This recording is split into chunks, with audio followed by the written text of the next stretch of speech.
नमस्कार, 100% समाचारमा स्वागत छ। म प्रतिमा। सुरु गरौं 100% समाचार। नेपाली कांग्रेसले बिहीबार मनाएको छ राष्ट्रिय मेलमिलाप दिवस। प्रतिनिधि सभा विघटनको कदमले देश अनिश्चितताको बाटोमा गएको पूर्व राष्ट्रपति डाक्टर रामवरण यादवको भनाई। प्रतिनिधि सभा विघटनको कदमले लोकतन्त्र, संविधान, राष्ट्रियतालाई दूरगामी असर पार्ने र देश अनिश्चितताको बाटोतर्फ गइरहेको पूर्व राष्ट्रपति यादवको भनाई। अदालत नेपाली जनताको आशा र भरोसाको संस्था भएकाले अदालतबाट न्याय हुनेमा पूर्व राष्ट्रपति यादवको विश्वास। भूराजनीतिक समसामयिक अवस्थालाई चिन्तन गरी स्वस्थ विदेश नीति नल्याए राष्ट्रको जगेर्ना गर्न अप्ठ्यारो पर्ने पनि पूर्व राष्ट्रपति यादवको भनाई। राष्ट्रिय शक्ति मिलेर सबै समस्याको निदान हुने भन्दै मेलमिलापको नीति आजको दिनमा अझै सान्दर्भिक भएर गएको यादवको दाबी। सभामुख अग्निप्रसाद सापकोटाले संविधानको रक्षाका लागि आफ्नो भूमिकाबारे सबै पक्षसँग लिइरहनु भएको छ परामर्श। बिहीबार विभिन्न पार्टी सम्बन्ध महिला संघका संयुक्त टोलीको ज्ञापन पत्र बुझ्दै प्रधानमन्त्रीलाई प्रतिनिधि सभा विघटन गर्ने अधिकार नभएको सभामुख सापकोटाको जिकिर। विघटनबारे आफूले यसअघि नै विज्ञप्ति निकालिसकेको र संविधानको रक्षाका लागि आफ्नो भूमिकाबारे परामर्श लिइरहेको सभामुख सापकोटाको भनाई। प्रधानमन्त्रीलाई प्रतिनिधि सभा विघटन गर्ने अधिकार संविधानले नदिएको विषयलाई समावेश गरेर अदालतमा उत्तर दिन लागेको सभामुख सापकोटाद्वारा जानकारी। संविधानको रक्षा देश र जनताको हितमा सधैँ समर्पित भएर काम गर्ने सभामुखको प्रतिबद्धता। प्रधानमन्त्रीले असंवैधानिक र अलोकतान्त्रिक कदम चालेर देश र नेपाली जनतालाई अनिश्चितकालीन अन्धकारको सुरुङभित्र धकेलिदिएको ध्यानाकर्षण पत्रमा उल्लेख। संघीय संसदको 7औं अधिवेशन औपचारिकतामा सीमित रहन सक्ने राष्ट्रिय सभाका अध्यक्ष गणेश प्रसाद तिमिल सिन्हाको संकेत। संघीय संसदको 7औं अधिवेशन शुक्रबारबाट सुरु हुन लागेको सन्दर्भमा यो अधिवेशनबाट धेरै अपेक्षा गर्न नमिल्ने अध्यक्ष तिमिल सिन्हाको भनाई। संविधानतः एउटा अधिवेशनबाट अर्को अधिवेशनको अन्तराल 6 महिना भन्दा बढी हुन नहुने भएकाले पनि 7औं अधिवेशन आह्वान गर्नुपरेको अध्यक्ष तिमिल सिन्हाको भनाई। प्रतिनिधि सभा विघटन भइसकेको अवस्थामा राष्ट्रिय सभाले मात्र विधेयक निर्माण गर्नुको अर्थ नरहने भएकाले पनि यो अधिवेशन धेरै लम्बिन नसक्ने तिमिल सिन्हाको जिकिर। प्रतिनिधि सभा विघटनको विषय हाल सर्वोच्च अदालतमा विचाराधीन रहेका कारण राष्ट्रिय सभा सदस्यहरूबाट टिप्पणी नहोला भन्ने अध्यक्ष तिमिल सिन्हाको अपेक्षा। सदस्यहरूबाट टिप्पणी हुने अवस्था आए रुलिङ समेत गर्न सक्ने अध्यक्ष तिमिल सिन्हाद्वारा जानकारी। कोभिड-19बाट मानव जीवनको रक्षा गर्ने दायित्व निर्वाह गर्दा विकास निर्माण लगायतका कामहरू ओसेलमा परेको पर्यटन मन्त्री भानुभक्त ढकालको भनाई। बिहीबार नेपाल पर्यटन बोर्डको 22औं वार्षिकोत्सव कार्यक्रमलाई सम्बोधन गर्दै कोभिडको कारण पर्यटन वर्ष 2020 स्थगित गर्नुपरेको मन्त्री ढकालको भनाई। कोभिडका कारण ठप्प भएको पर्यटन क्षेत्रको विकासका लागि सरकारले गर्न सक्ने कामहरू गर्न मन्त्रालय तयार रहेको पनि मन्त्री ढकालको प्रतिबद्धता। पछिल्लो समय बेलायतबाट फैलिएको कोरोना संक्रमणको नयाँ स्वरूपका कारण केही देशबाट हुने अन्तर्राष्ट्रिय उडान बन्द गरिएको समेत पर्यटन मन्त्री ढकालको भनाई।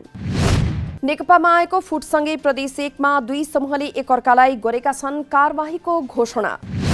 मुख्यमन्त्री शेरधन राईलाई संसदीय दलको नेताबाट हटाउने दाहाल नेपाल पक्षको निर्णय।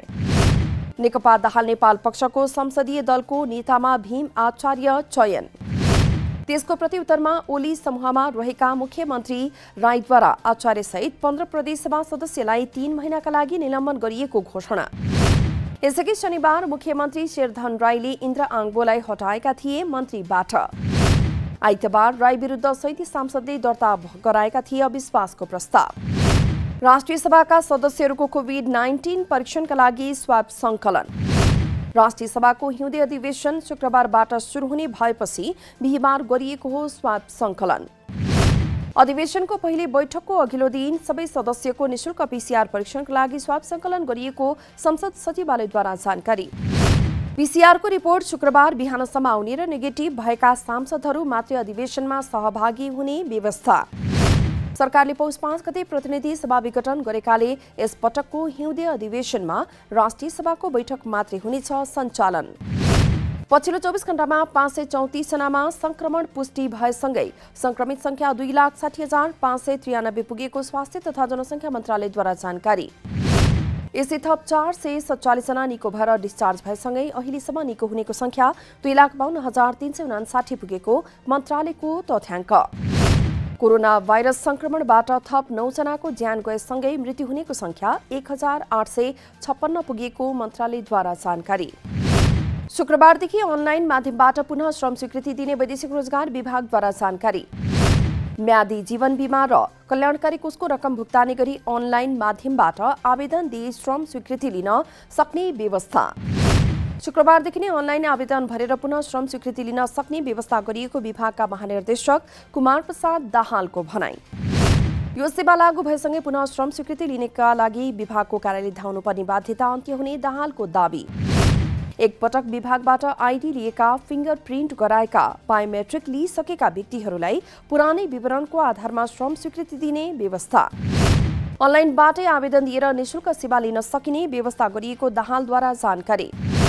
नयाँ श्रम स्वीकृतिका लागि पनि अनलाइनबाट श्रम स्वीकृति दिने व्यवस्था गर्ने विषयमा छलफल गरिरहेको समेत विभागका महानिर्देशक दाहालको भनाई। अनलाइनबाट पुनः श्रम स्वीकृति लिने व्यवस्था गरिएपछि विदेशमा बसेका नेपालीहरूलाई श्रम स्वीकृति लिन नेपाल आउनुपर्ने बाध्यता हट्ने पनि दाहालद्वारा जानकारी। रामेछापको मन्थली नगरपालिकामा रहेको स्थानापति माध्यमिक विद्यालयले 6 वर्षदेखि छात्र र दलित विद्यार्थीको लागि आएको छात्रवृत्ति वितरणमा गरेको छ ढिलाइ। छात्रवृत्ति र पुस्तकालयको लागि आएको पैसा विद्यालयका प्रधानाध्यापक रामबाबु गिरीले हिनामिना गरेको खुलासा। 2072 सालदेखि आफूहरूले छात्रवृत्ति नपाएको विद्यार्थीहरूको गुनासो। विद्यार्थी र अभिभावकले छात्रवृत्तिको बारेमा खोजी गर्दा छात्रवृत्तिको पैसा विद्यालयको लागि जग्गा खरिदमा खर्च भएको जवाब दिएको अभिभावकको भनाई। छात्रवृत्ति, पुस्तकालय र कक्षा कोठा व्यवस्थापनको लागि आएको करिब 7,50,000 रुपैयाँ समेत प्रधानाध्यापकले अपचलन गरेको खुलासा। विद्यालय प्रशासन भने गैर जिम्मेवार जवाब दिएर पन्छिन कोसिस गरिरहेको अभिभावकहरूको आरोप। सरकारी सम्पत्ति अपचलन गर्ने प्रधानाध्यापक गिरीलाई तत्काल कारबाही गर्न अभिभावकको माग। हिनामिनाबारे तत्कालै छानबिन गरेर कारबाही गर्ने मन्थली नगरपालिकाका महाशाखा प्रबन्धक हेमन्ती बुढाथोकीको भनाई। सरकारको निर्देशनपछि उखु किसान ठग्ने साहुहरूको खोजी कार्य तीव्र पारिएको प्रहरीको भनाई। बिहिबार मात्रै लुम्बिनी चिनी मिलका सञ्चालक मनोज अग्रवाल पक्राउ। पर्सा प्रहरीको समन्वयमा वीरगञ्जबाट लुम्बिनी चिनी मिलका सञ्चालक मनोज अग्रवाल पक्राउ परेको महानगरीय अपराध महाशाखाको टोलीद्वारा जानकारी। किसानको पैसा नदिने मिल सञ्चालकलाई पक्राउ गरेर कारबाही अगाडि बढाउन सरकारले दिएको थियो निर्देशन। अग्रवाल विरुद्ध नवलपरासीमा उखु किसानले दिएका छन् उजुरी।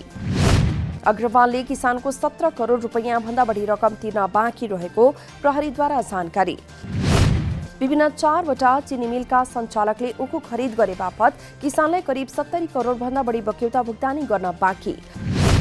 जसअनुसार लुम्बिनी सुगर मिलले 17 करोड, अन्नपूर्ण सुगर मिलले 17 करोड, इन्दिरा सुगर मिलले 4 करोड 70 लाख रुपैयाँ बक्यौता तिर्न बाँकी। Annapurna sugar mill Sarlahi, Indira sugar mill Nawalparasi र लुम्बिनी चिनी उद्योग नवलपरासीका सञ्चालक गरी 6 जना विरुद्ध जारी भएको थियो पक्राउ पर्ची। जसमध्ये श्रीरामले बक्यौता तिरिसकेको छ भने लुम्बिनी मिलका सञ्चालक पक्राउ परेका छन् र अन्यको खोजी कार्य तीव्र पारिएको प्रहरीको भनाई। उखुलगे बापतको वर्षौंदेखिको बक्यौता रकम नपाएपछि राजधानी आएर किसानले गरेका थिए आन्दोलन। सो बखत सरकारले समस्या समाधान गर्ने सहमति गरेपछि किसानहरूले स्थगित गरेका छन् आन्दोलन। महोत्तरीको ऐतिहासिक शहर जलेश्वर स्थित पौराणिक जलेश्वरनाथ महादेव मन्दिरको अवस्था जीर्ण। महादेव मन्दिरको जीर्ण अवस्थाबारे सम्बन्धित निकायले ध्यान नदिएको स्थानीयको गुनासो। अहिले मन्दिरको जग्गा संरक्षण र जीर्णोद्धारको मागसहित युवाहरू बसेका छन् रिले अनसनमा। मन्दिरको नाममा रहेको 275 बिघा जग्गा गुठीले कब्जा गरेको तथा अस्तित्वमा रहेका 4वटा पोखरीलाई पनि नगरपालिकाले कब्जा गरेको स्थानीयको आरोप। जलेश्वर नगरपालिकाले भोगचलनमा ल्याइएका पोखरी मन्दिरको भएको कुनै प्रमाण नरहेको नगरपालिकाको दावी। मन्दिरको पुनर्निर्माणका लागि पुरातत्व विभागले अनुगमन गरे पनि पुनर्निर्माणका लागि भने अहिलेसम्म पहल नभएको स्थानीयको गुनासो। राष्ट्रिय गौरवको आयोजना पुष्पलाल मध्य पहाडी लोकमार्ग मेची महाकाली जोडिएसँगै आवत जावतमा सहज। कठिन पैदल यात्रा गर्दै आएका सर्वसाधारणले मध्य पहाडी लोकमार्ग बनेसँगै गरेका छन् राहत महसुस। गाउँघरमा कालोपत्रे सडक सहितको पक्की पुल बन्ने क्रमले जिल्लावासी खुसी। पाँचथरमा 62 किलोमिटर लोकमार्ग सडकमध्ये 20 किलोमिटर कालोपत्री सडक निर्माण सम्पन्न। बाँकीयाङवरक गाउँपालिकाको थर्पुबाट चिबा भन्ज्याङसम्मको 49 किलोमिटर कालोपत्री सडक निर्माणका लागि 8 अर्ब 27 करोड बजेट विनियोजन। जनप्रतिनिधिको सुझावअनुसार निर्माण व्यवसायीले काम नगर्दा केही समस्या भएको गाउँपालिकाको भनाइ। बैंक तथा वित्तीय संस्थालाई कृषि ऋणपत्र बिक्री गर्न कृषि विकास बैंकले बढायो प्रक्रिया। नेपाल राष्ट्र बैंकले चालू आर्थिक वर्षको मौद्रिक नीतिमा कृषि ऋणपत्रको अवधारणा अगाडि सार्दै कृषि विकास बैंकलाई दिएको थियो जिम्मेवारी। 24 अर्ब रुपैयाँको कृषि ऋणपत्र जारी गर्ने तयारीमा रहेका छन् बैंक तथा वित्तीय संस्था। पहिलो चरणमा 6 अर्ब रुपैयाँको मात्र ऋणपत्र जारी गरिने कृषि विकास बैंकद्वारा जानकारी। यसको वार्षिक ब्याज 4% निर्धारण गरिएको कृषि विकास बैंकद्वारा जानकारी। बैंकले 6 अर्ब रुपैयाँका दरले विभिन्न चरणमा ऋणपत्र निष्कासन गर्ने बैंकद्वारा जानकारी। यो ऋणपत्रले नेपाल धितोपत्र बोर्डबाट केही दिनमै स्वीकृति पाउने बैंकद्वारा जानकारी। पहिलो चरणको ऋणपत्र बिक्री गरेपछि कृषि विकास बैंकले फेरि स्वीकृति लिएर ऋणपत्र जारी गर्ने बैंकद्वारा जानकारी। डिप्रोक्स लघुवित्त वित्तीय संस्थाले नाडेप लघुवित्त वित्तीय संस्थालाई प्राप्ति एक्जिबिसन गर्नका लागि गरेको छ सम्झौता। डिप्रोक्स लघुवित्तले नाडेपलाई प्राप्ति गर्ने भएपछि नाडेपको शेयर कारोबार बिहीबारदेखि रोक्का। प्राप्ति सम्बन्धी समझदारी पत्रमा डिप्रोक्स तर्फबाट अध्यक्ष दीपक खनाल र नाडेप तर्फबाट अध्यक्ष पीताम्बर प्रसाद आचार्यले गर्नुभएको छ हस्ताक्षर। दक्षिणी यमनको अदेनको विमानस्थलमा विस्फोट हुँदा कम्तीमा 22 जनाको मृत्यु। साउदी अरबको सीमा क्षेत्रमा पर्ने हालै निर्माण भएको वाटन भन्ने देशबाट आएको विमानलाई लक्षित गरी भएको हो विस्फोट। हुथी समूहले विस्फोट गराएको हुन सक्ने वाटनका सरकारको भनाइ। हालसम्म कुनै समूहले लिएको छैन घटनाको आधिकारिक जिम्मेवारी। हवाई जहाजमा 110 जना यात्रु थिए सवार। विस्फोटनमा यमन सरकारका श्रम मन्त्री यास्मिन अल आवादिहीको मृत्यु भएको यमनी समाचार अल मर्सदरमा उल्लेख। यसैगरी खेलकुद राज्य मन्त्री मनिर अल बाजाही यातायात मन्त्री नसर शरीफ घाइते भएको यमनी समाचार अल मर्सदरमा उल्लेख।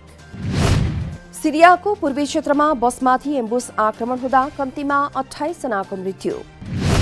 बुधबार डेर अल जोर प्रान्तमा बसमाथि आक्रमण भएको र ज्यान गुमाउने सर्वसाधारण नागरिक रहेको सिरियाको सरकारी सञ्चार माध्यममा उल्लेख। सुदूरपश्चिम प्रदेश प्रधानमन्त्री कप महिला राष्ट्रिय क्रिकेट प्रतियोगिताको सेमी फाइनलमा प्रवेश। समूह बी अन्तर्गत बिहीबार भएको पहिलो खेलमा सुदूरपश्चिमद्वारा बागमती 28 रनले पराजित। 76 रनको लक्ष्य पछ्याएको बागमती 11 ओभरमा 9 विकेट गुमाउँदै मात्र जोड्न सक्यो 48 रन। समूह एबाट एपीएफ र लुम्बिनी तथा समूह बीबाट प्रदेश 1 र सुदूरपश्चिम सेमी फाइनलमा प्रवेश। 100% समाचार अहिलेलाई यति नै। नमस्कार।